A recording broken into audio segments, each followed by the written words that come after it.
Welcome to the Raising Smart Kids podcast. I'm your host, Yong, and each week we'll explore ways in which the arts can help you raise a smarter kid. I'll be sharing ways the arts can propel your child's learning and interviewing top artists, educators, and entrepreneurs. These guests will share why the arts are so very important to your child, along with actionable ideas you can easily implement into your already busy schedule. Make sure you subscribe to the podcast here on iTunes and share us with a friend.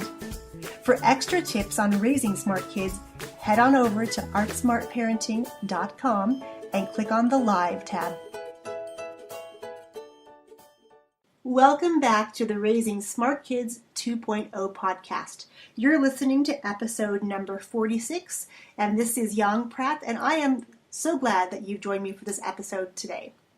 Well, we're officially 2 days from Christmas 2016.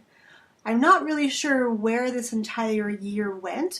I just know that the end of the year is just days away, and I hope you're as excited as I am to celebrate the end of 2016 and to really lean into 2017 with renewed energy, passion, and excitement for your child and their educational journey.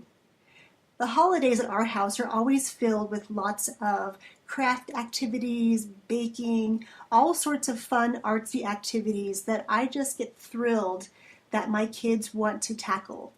Now, when they were little, of course, I used to have to help them a lot to do the baking and to create gifts for their friends because they didn't have their own budget to buy a bunch of gifts, so they were really required to get creative, pull out those art supplies, and make something for their friends that came from their hearts.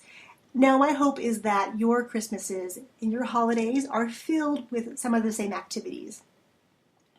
Christmas really brings out so much joy in all of us, I think, that being able to then express our feelings of gratitude and really acknowledging somebody for being part of our lives through the year, getting something handmade or hand-baked, handcrafted is such a joy to receive.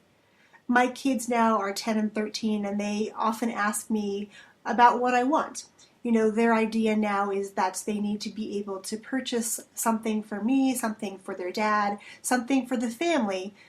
But I always come back to this notion of let's get creative, let's use the arts, and let's use the skills we've been working on to give somebody a tremendous Christmas gift without having to really talk about the money side of things.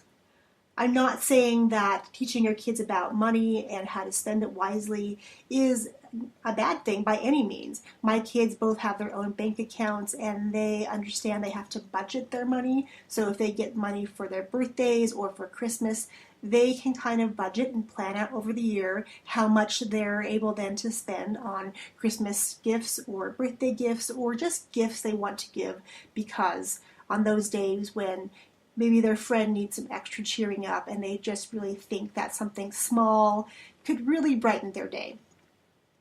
Those things are absolutely important, but really still to this day, even as they get older, there's nothing that I love more than something they've made for me.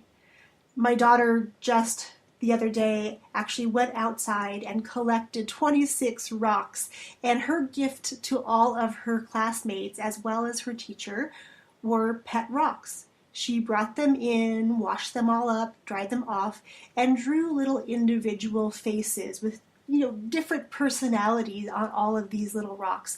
And it was just so cute to see because she was so excited to be able to make something herself, do an activity all on her own from start to finish, and then be able to give these as gifts to her classmates. She was thrilled about that. My oldest, Sophie, she's 13, she really loves baking, and her aspiration is to have her own bakery, or really cupcakery, sometime down the road. So for her go-to is something that she can bake. She absolutely loves to bake cupcakes, One of her favorite specialties are lemon bars. She makes excellent lemon bars, and whenever we go to a family event, those are the one things everybody requests. So that's great for her to have that reinforcement. And she loves to decorate cakes. She loves to have put on different tips and make each cupcake or each cake really a work of art. So as we head into Christmas in a few days and into the new year, my challenge for you Art Smart parents is to find activities like baking or homemade crafts or art projects. Maybe your kids are great at painting and you get little mini canvases for them to give to their friends. Or perhaps you host a little arts day at your house. Maybe you get some clay and they get to sculpt something, or they get to do some handwork with beads or something like that. There's a couple of weeks where they're not going to be in school every day, and this is a great opportunity to really incorporate the arts on all different levels and all different mediums. So as we head into this busy time of year and this very festive season, my challenge is to take a break, take a moment, stop, breathe, and enjoy a project or two with your kids. Well, I wish you a very, very Merry Christmas, and I look forward to connecting with you very soon. Thanks for tuning in to the Raising Smart Kids podcast. If you're enjoying this podcast, please share us with a friend and head on over to iTunes and leave us a review there and let us know you're enjoying the show.